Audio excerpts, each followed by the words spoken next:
Chapter 7 The Awakened Ones.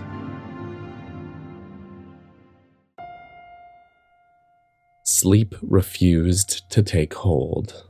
Zelda didn't know how many hours she'd been lying in bed now, staring into the darkness of her room.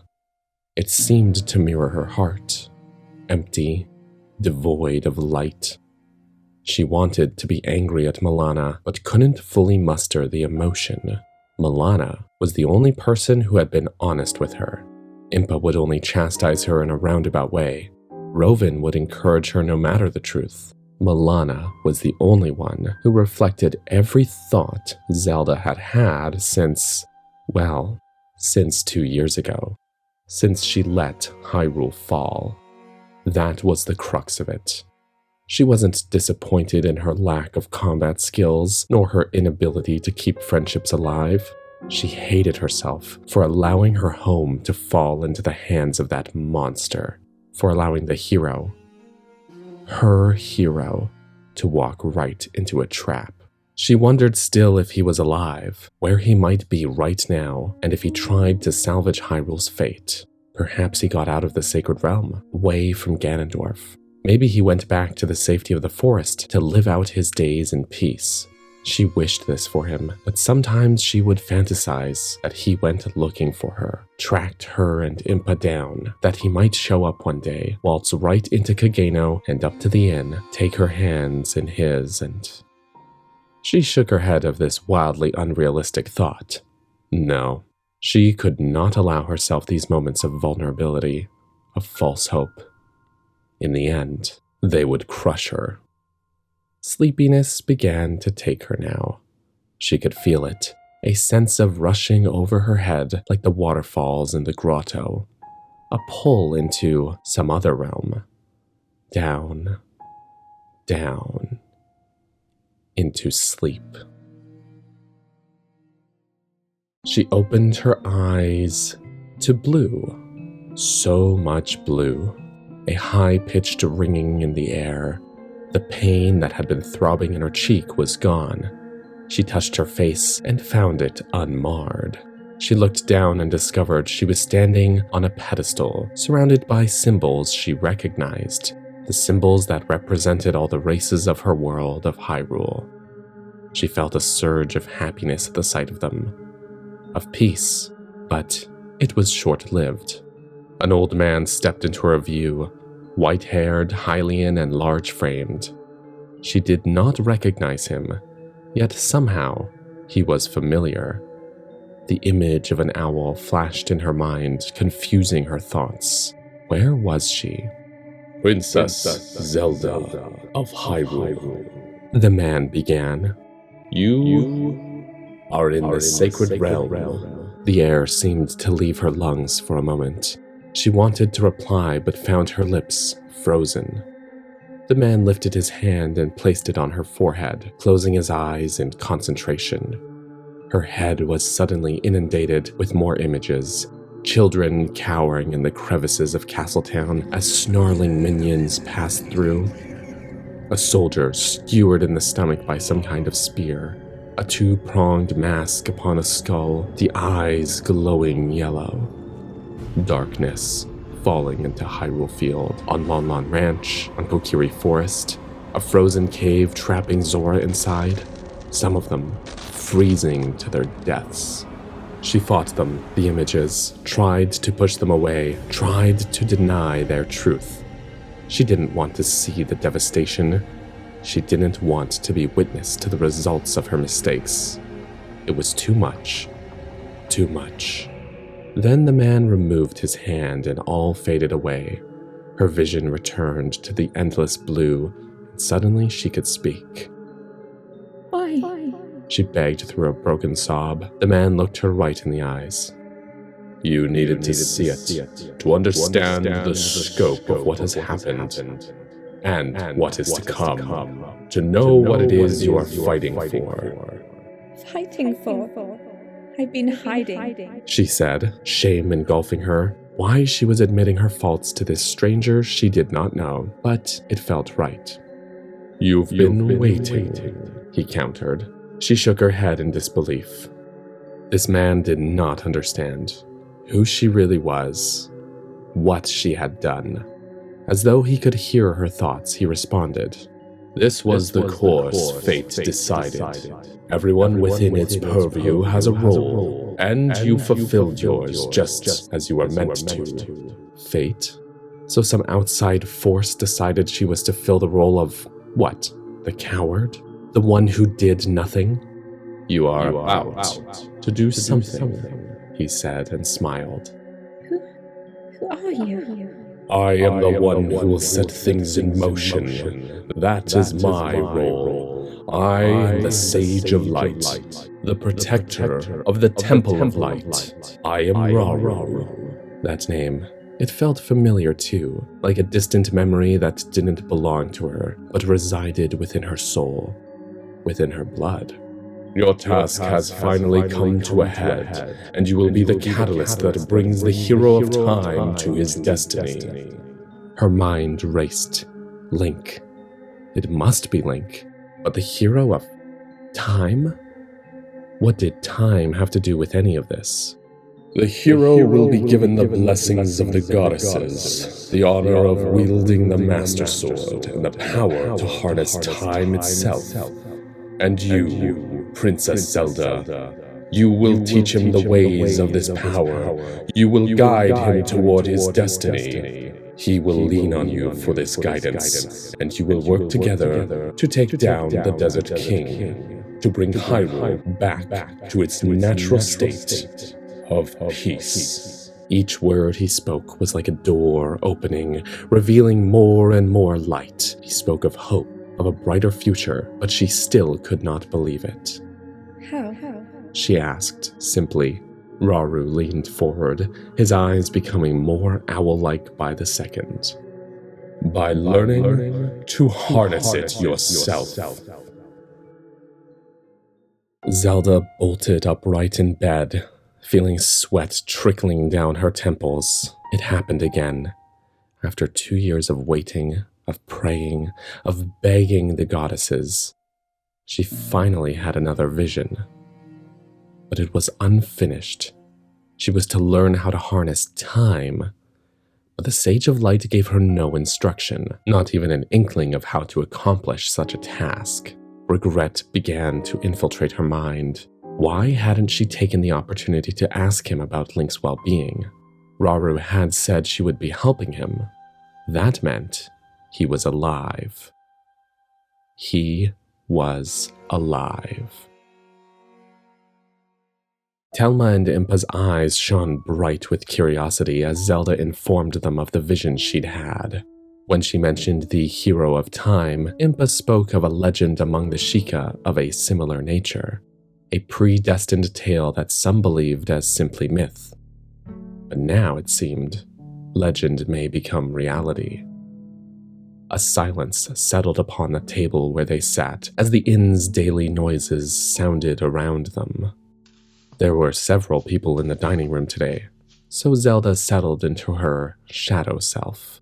She felt herself shrink inside. She wasn't sure why, but this particular vision scared her. Maybe it was the implication that she would have a responsibility as large-looming as Rauru made it seem. Her mind reeled at the potential. Telma took Zelda's hand from across the table. My dear, is this what you've hoped for all these years? The opportunity to help your hero, to save your kingdom. Why do you seem so sullen? She was right. This was all good, great even. Progress towards fixing everything that had been broken. Yet, it terrified her. She looked at Telma's sympathetic face and smiled despite herself, sighing. I suppose I'm just frightened, She replied. There is nothing to be frightened of, Impa interjected. She was frowning and gazing out of the window beside them, watching the townspeople continue to rebuild after the Gerudo attack. This is your destiny, your duty. You have no room for fear. Impa, Telma began, a warning in her voice. Impa's gaze shifted to Telma. do not patronize her, Telma. Her strength must be built from the inside out. Her training has gained little traction. Her confidence dwindled to nothing. She looked Zelda in the eyes. She has not even come close to the level of a Sheikah. So there it was, Impa's true judgment. Zelda had known it to be the case, but the small grain of hope she had clung to before had gone. In place of that hope, there now lived anger. And how, do tell, am I supposed to reach such a level with a teacher who lacks empathy? She countered, raising her voice a touch. She was teetering between her chic voice and her natural voice, emotion disrupting the balance. Your training has been nothing but unforgiving. You give me no leeway, no understanding. You have only broken me down. Impa leaned forward across the table, causing Zelda to pull back. I have given you everything I have. She whispered. I have trained you in the only way that I know. Have you ever thought that perhaps it is you who lacks the proper understanding? Perhaps it is you who isn't trying hard enough. Me? All I do is try. All I do is attempt to reach the magnificent heights you set out for me. All I do is try to make you proud of me, but it's never enough for you. Impa blinked and shifted in her seat, saying nothing. Zelda scoffed, a harsh realization hitting her. I'm not enough for you. Impa opened her mouth to speak, but Zelda stood abruptly. She stared down her attendant in defiance. And if I'm not enough for you, then I don't want your training. She turned and stomped out of the inn, unwilling to allow Impa to come back with some uncaring comment that would only hurt her further. She would no longer let the woman take her down a path leading nowhere. She would find her own path. As she trudged down the road, she heard Rovin come up behind her. "Sheik?" he said cautiously, ever the secret keeper. He would continue to keep her identity in the shadows when they were in public. At least she could count on that much. She kept walking, but responded to him in a firm, confident voice. If you want to come with me, feel free. I'm seeking a new mentor. A new mentor? What do you mean? Slow down. He grasped her arm gently, and she turned to see his gaze was full of concern. What's going on? She hesitated, unsure if she wanted him to know. Though it was her own decision, shame pecked at her from outside the invisible walls that surrounded her. Impa, the one person from Hyrule that she could call family. Was she certain that she wanted nothing from her anymore? No guidance? No direction? Of course she was. All Impa had to do was pretend to empathize. Even that would have been more tolerable, but she made her own decision too. She took a breath. Impa will no longer be training me. I've decided to seek guidance from elsewhere. Rovin frowned, clearly confused. Also, I've had another vision, Rovin. You did? His expression changed to one of awe. Tell me. I will, after I speak with him. She continued walking toward her destination, while Rovin followed, skipping to keep up with her. Speak with who? They rounded a corner and Zelda smiled. My new mentor, she replied, gazing up at the building where she had her wound stitched. The armor shop. Garen would guide her. She would make him if she had to. You want me to do what now? Zelda glanced from Garen to Rovin and back, trying not to let their looks of confusion and concern affect her newfound confidence. Train me, she said in her true voice. like Impa has been doing. Combat. You run an armory, Garen. I know you know how to fight. Princess, Garen started, his eyes full of something close to pity. If you've had a falling out with your attendant, you— Impa no longer believes in me. She interrupted. Tears pricked at the back of her eyes. She and I do not see things in the same way anymore. We aren't compatible. Garen looked to Rovin for answers, but Rovin simply shrugged. Zelda held her head high. You said you were taking a step for Hyrule and for me. Will you take one more? The burly man sighed and sat heavily upon a stool, crossing his arms. He seemed to be considering her words, but she could still see the doubt on his face. She took a few steps toward him. I need to learn how to protect myself. I won't always have people around me. And I have a destiny to fulfill. An important one. While I don't yet know the full scope of it, I do know that my abilities must be honed, perfected. Impa has proven she cannot help me accomplish that. I need a different kind of teacher. Impa was teaching you the ways of the Sheikah. I do not have that knowledge. Zelda smiled sadly. Well, I'm not a Sheikah. I'm only pretending. What I am is a member of the royal family of Hyrule. And as such, I am asking you to help me. Garen. She stepped forward again and placed her hand on her heart. If you do this, you could help save our home. Something changed in his eyes then. She saw a spark of hope ignite within them. She understood that feeling, the longing to return, and she watched him closely as he scratched his head, sighed again, and smiled. All right, princess. You got yourself a trainer. She smiled wide. Thank you, she said in earnest. But we're gonna be setting some ground rules. I'm a big guy, and I don't want to hurt you. So I'll teach you, but you need a partner you can practice with. Garen looked pointedly at Rovin, whose eyes went wide. Me? You're the one who saved her from that Garuda warrior. You've got some innate skill in you.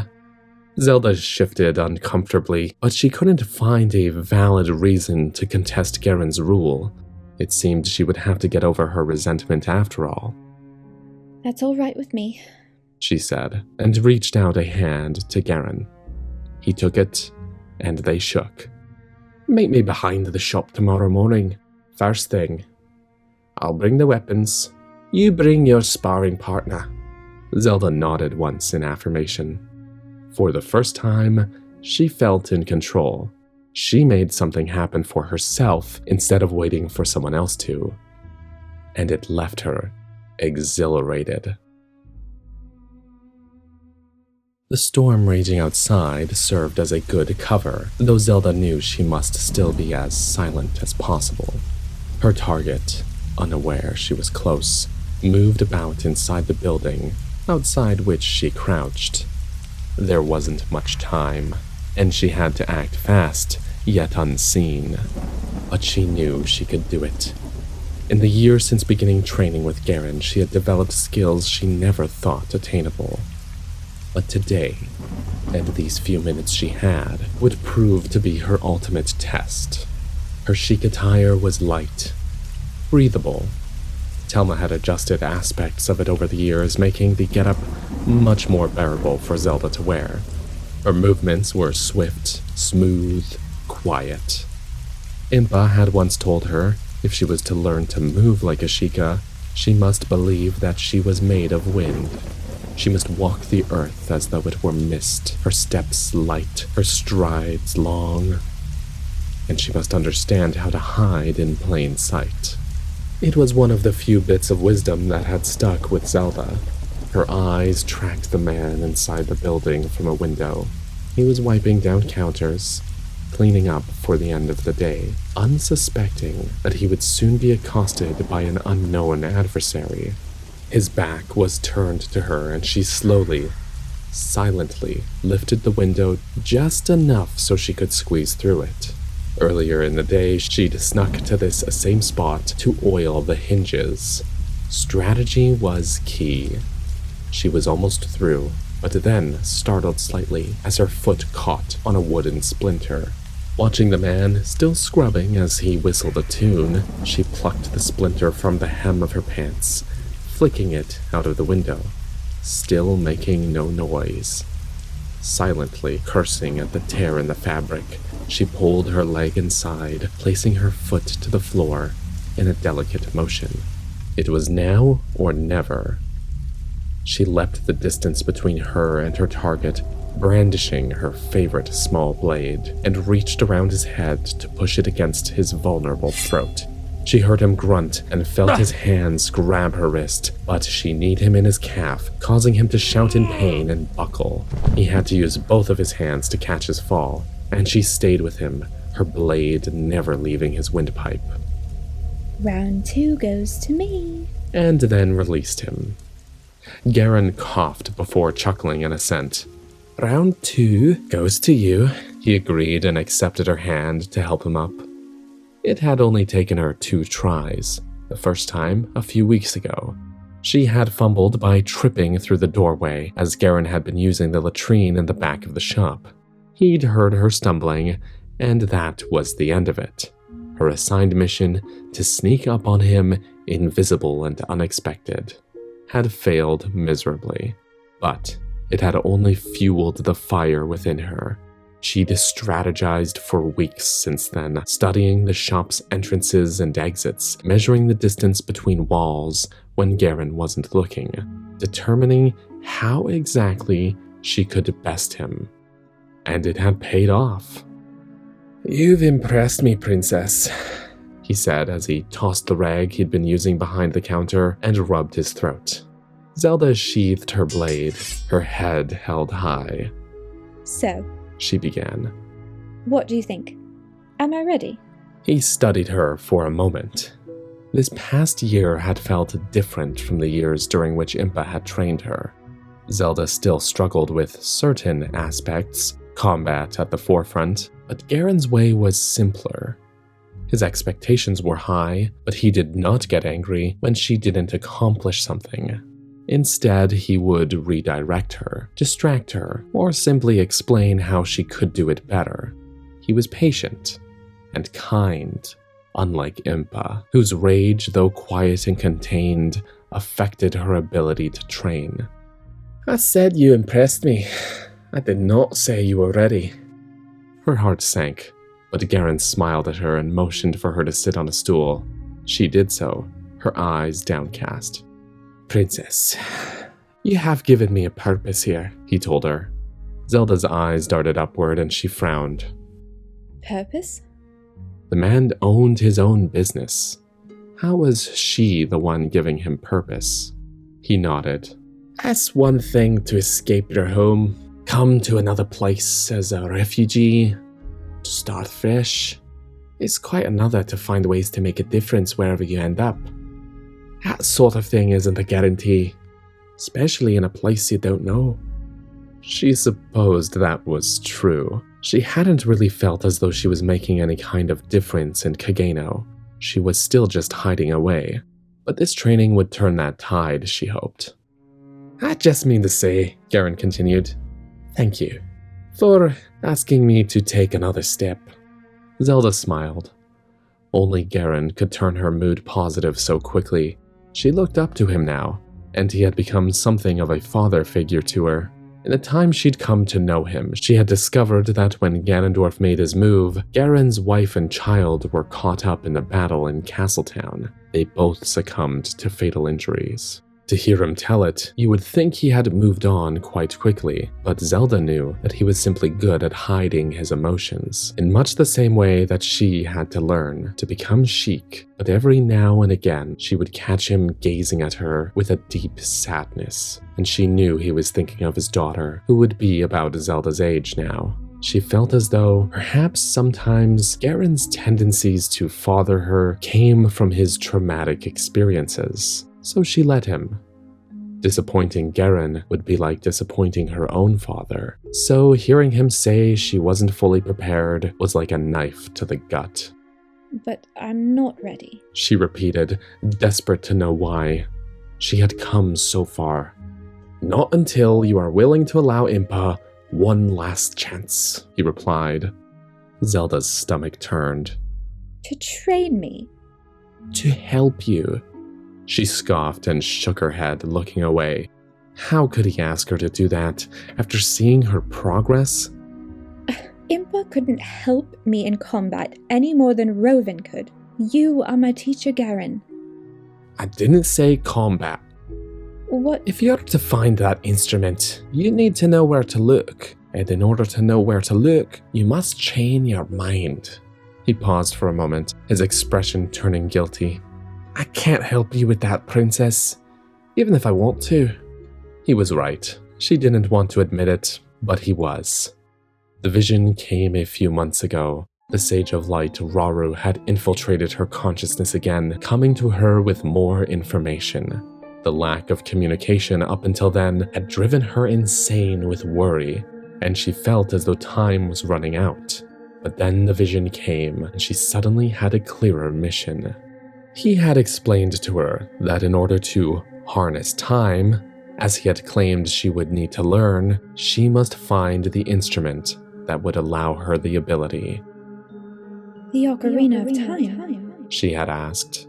How am I to retrieve it if Link has it? She had hoped Rauru would say she must find Link, wherever he was, and get it from him.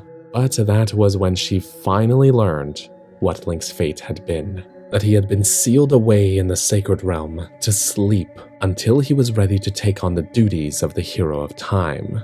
Knowing his fate was a bittersweet revelation. It meant her hopes of seeing him again soon were dashed completely. She had no way to physically get to the Sacred Realm.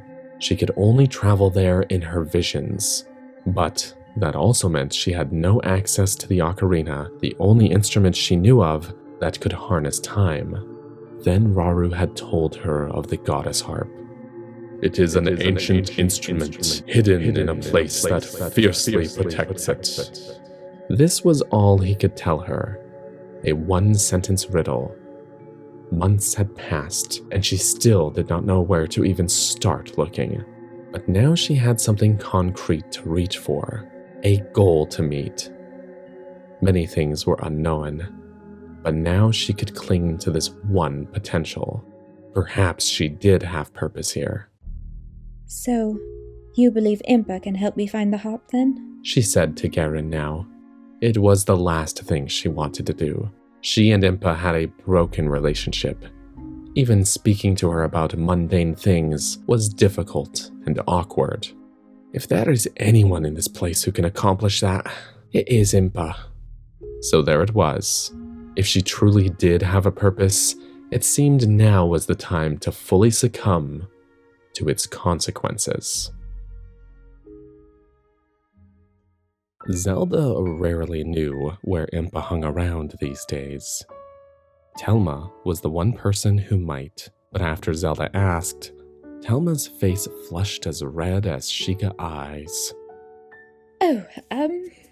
She bustled around the kitchen in a flustered way, avoiding Zelda's gaze. I'm not entirely sure, dear. Perhaps you should wait for her to come back. Zelda narrowed her eyes as she watched the woman self-consciously adjusting her skirts. Telma? Telma finally looked up at her, her eyes hiding something. Yes, dear. You're lying to me. Zelda smirked knowingly. Where is she? I told you, Telma, this is important. Please. She sighed in resignation, placing her hands on her wide hips. Oh, all right. She's at Vernia's house. Vernia was a Sheikah elder and a celebrated woman in Kageno's community. Why Telma didn't want Zelda to know that Impa would be there was a mystery to her.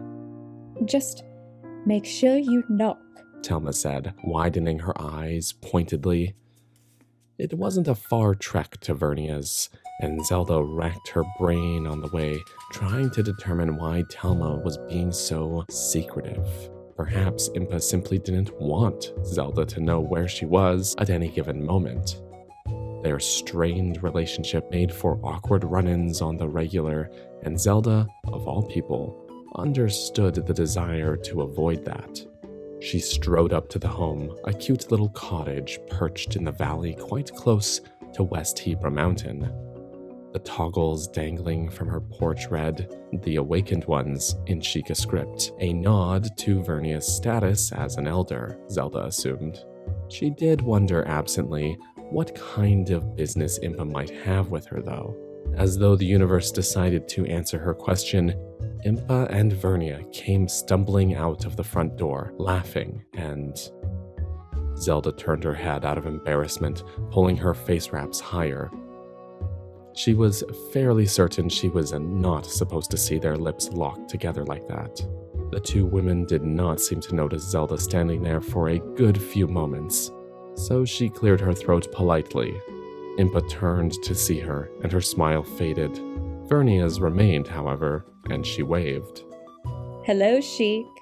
Nice to see you. Oh, good evening. She replied, her face flushing.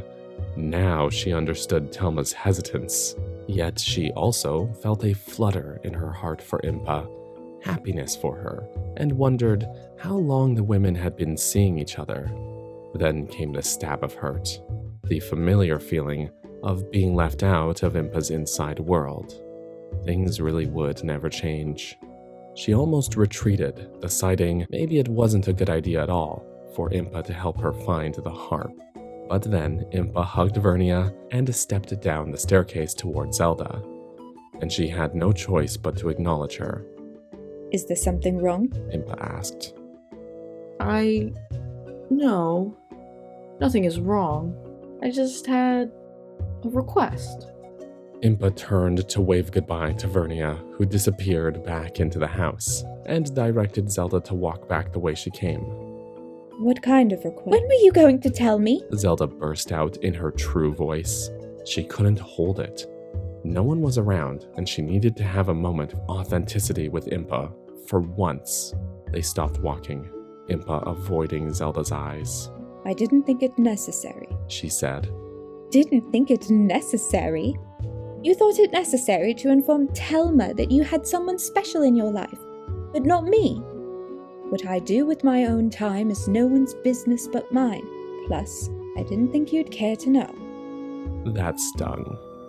Zelda opened her mouth to retort, but was interrupted by a familiar, boisterous voice. Ladies! Rovan stood in front of them, unseen until now and smiling ear to ear. He had grown about a foot in the last year, towering over Zelda, who had also grown and almost reached Impa's height.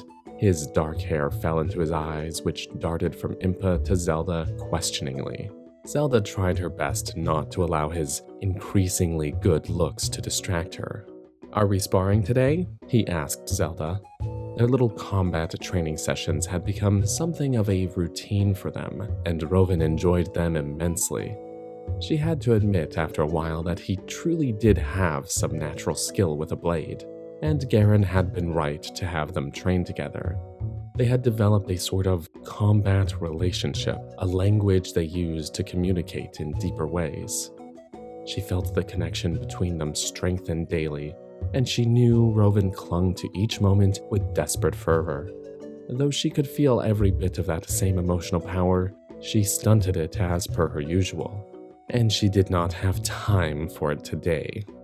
Oh, I'm sorry, Rovan. That's been cancelled. Okay, is everything all right?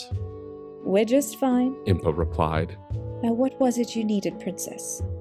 Zelda let out a long sigh, deciding to shelve the Vernia conversation for now. I need you to help me find the harp. Impa raised an eyebrow. Garen said, if anyone can do it, you can. And whether I agree with that or not, I need to try, so... She lifted her chin in defiance of her own spite. Will you help me? Getting the words out felt like cutting into a rock-hard melon with a dull knife. Impa regarded her, her naturally red eyes full of mysterious thought. For a moment, Zelda thought she might refuse. Of course I will, she said instead, then looked to Rovan. Come along, Rovan. I know you want to be included in absolutely everything.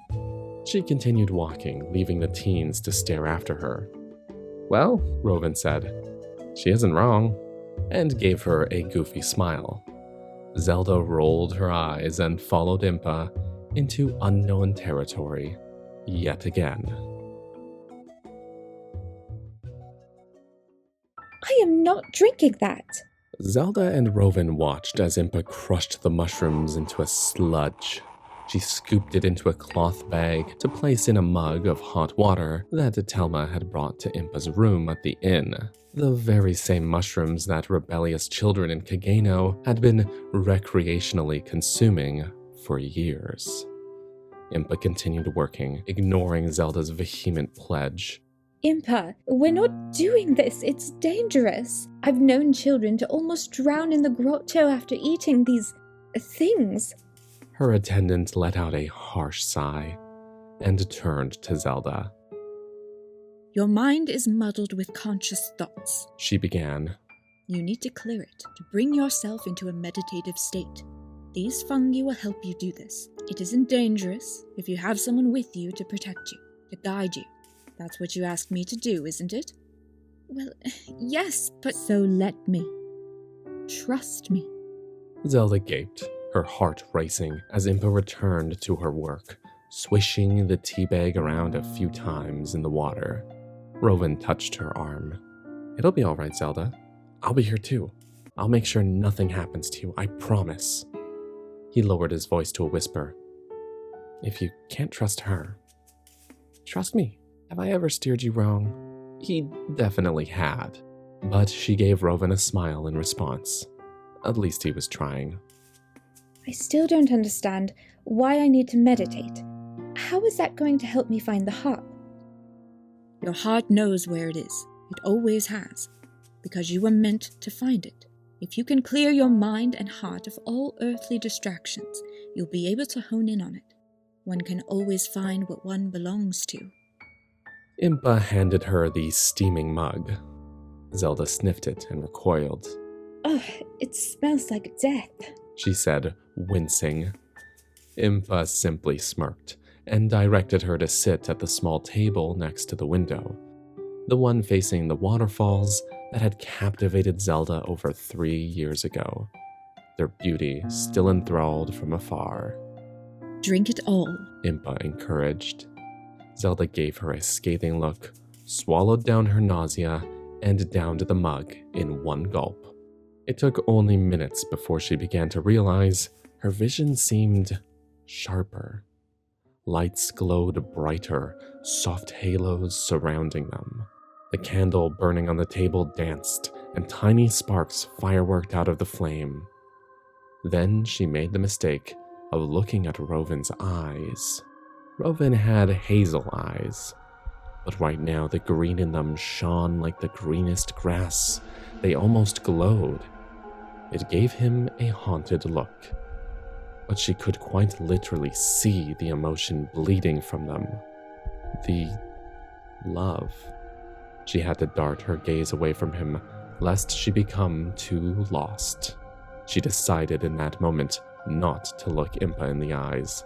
The red in them might jump out at her as rage, maybe even hatred. So she looked outside instead, at the falls, and was met with the most gorgeous sight she'd ever seen. The falls had seemed to slow down, and the water sparkled as though millions of fairies swam within the cascading streams. The trees near the falls swayed in the wind, waving to her. She knew in an instant that they were conscious, that they understood the world in ways that she never would, that no one ever would. Her mind processed that their roots grew deeper than anyone knew and connected together in an intricate and delicate framework, trading nutrients, sending signals, and working with one another to create more and more life. Then she felt that everything was connected. Not just the trees to each other, but all of nature to itself, including her mind, her consciousness. She understood, suddenly and without doubt, that she could tap into that connection and figure out exactly where that harp lived. Zelda closed her eyes and focused. It was suddenly so easy to do so. Rowan and Impa disappeared from the room.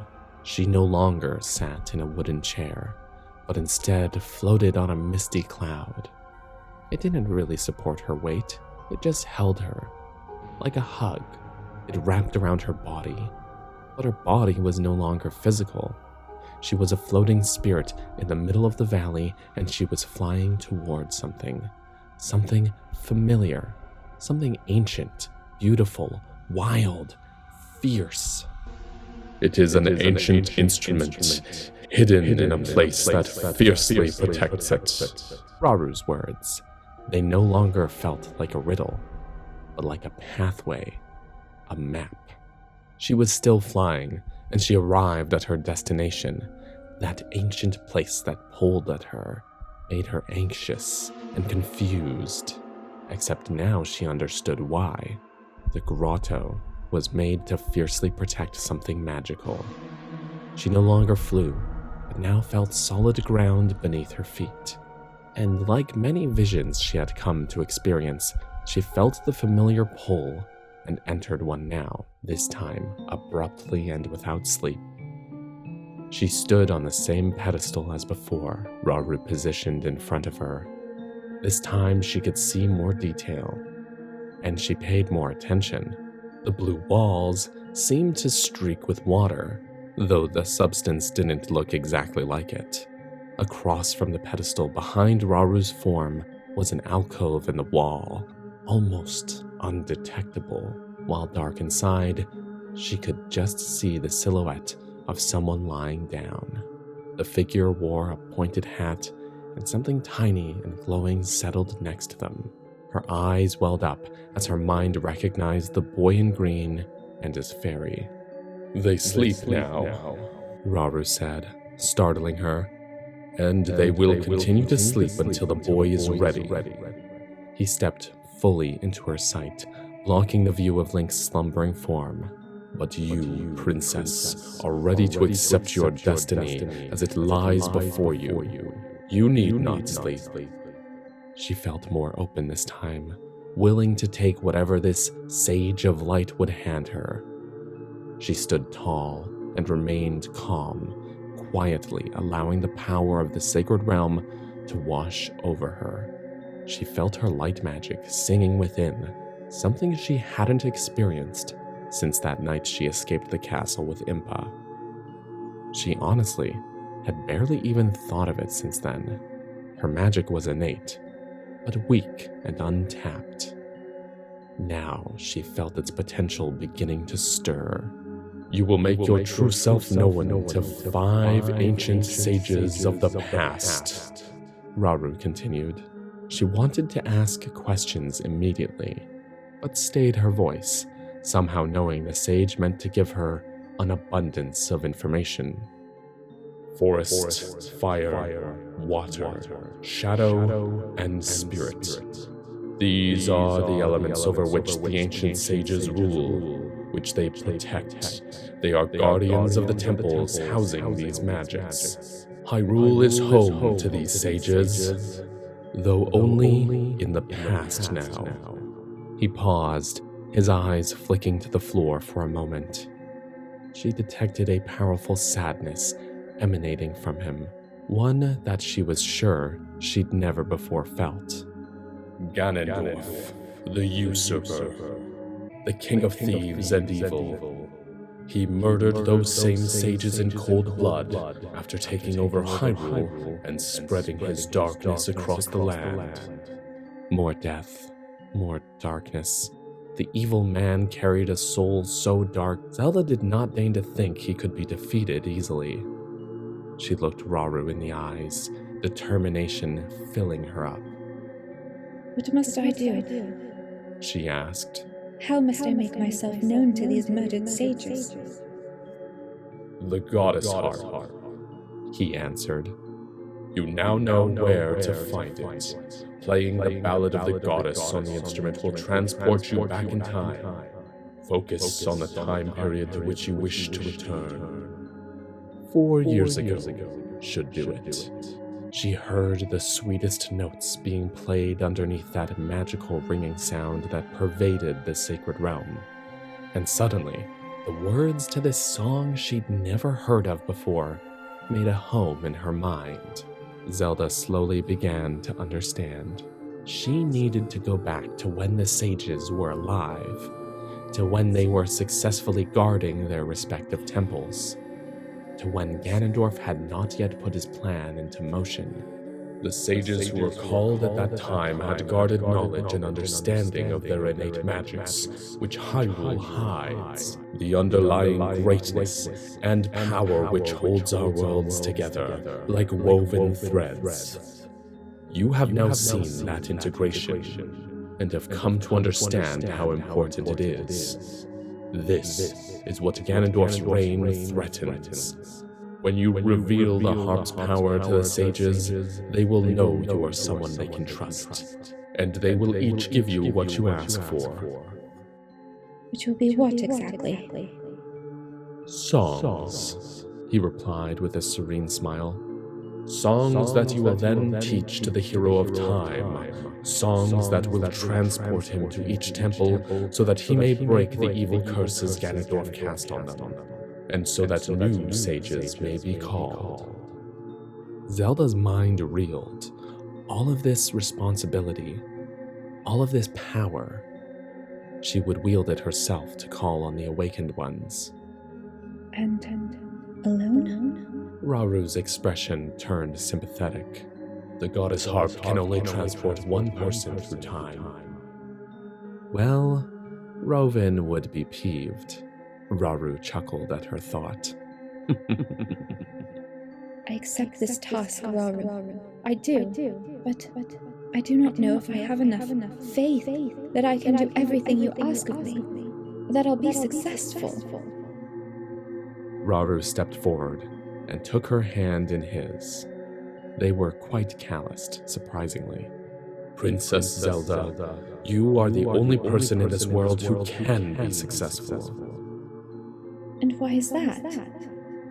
She barely believed his words. Because you are the seventh sage.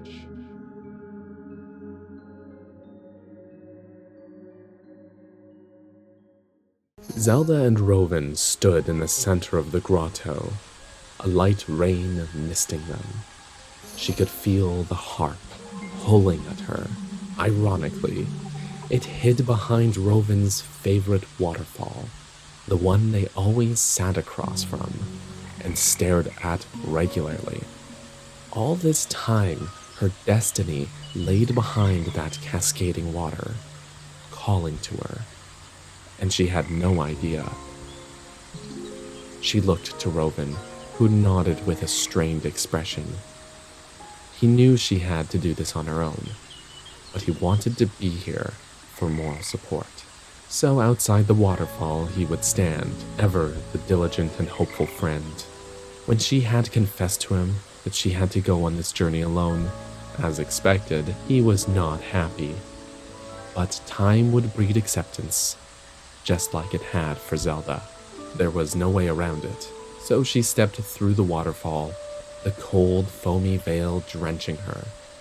She was met with a small, damp cave, a hole in the wall, more accurately, and as simple as could be, there the harp sat, nestled in the recesses of a boulder, the height of which only reached her hips.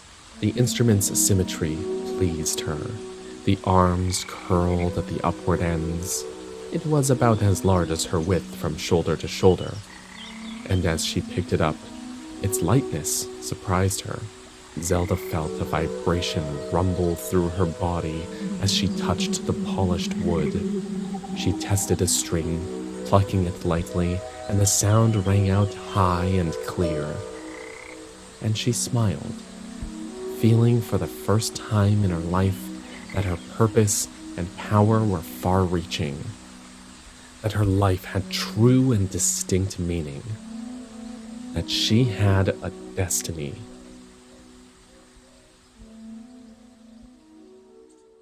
Next time on Path of Shadow. Rovin, I must do this. I have no choice. Zelda, wait! He kept calling after her, but she ignored him, so that would be it, their last goodbye. It is the past, after all, through which you must navigate. Where are you going, anyway? It's my own business. If there was anything good about this lonely adventure, it was that she'd be away from those who despised her. She rode north toward Lake Hylia, thinking of how strange it would be to return home. She must enter the first temple and seek out its sage. It mirrored her movements exactly, and Zelda knew she must battle this seemingly evil version of herself. The flow of time is always cruel, isn't it? I already know what you want, my dear. How do I know you're telling the truth? Who are you really? Despite this fairy's quirks, Zelda was so very glad Sen was with her. You'll need to climb up here somehow. The temple is just beyond. Sheik with a forest fairy. How did such a thing come to be?